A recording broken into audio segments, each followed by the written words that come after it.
Taqqan soatini o'qib ketaman. Qaysi biri? Bu kuchlimi? Auksionda 18 million dollar sotilgan Daytona Panda mana shu bo'ladi.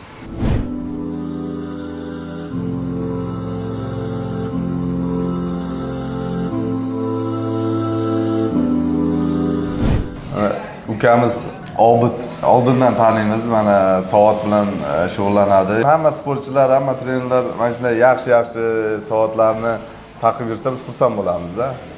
Shu biz ham mana keldik hozir soat ko'rishga. Boshqa joyda ko'rganim yo'q, bunchalik priyom, bunchalik e'tibor.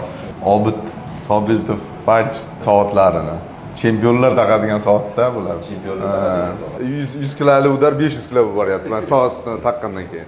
Obid Sobitov o'zimiz ukamiz, mana necha yillik qadrdonimiz, mana har doim bizga soatlari, atirlarini berib, mana ustoz shu atirlardan, soatlardan taqib yuring deb harakat qiladi har doim. Mana hozir Dubayda ham katta magazinlar ochilyapti.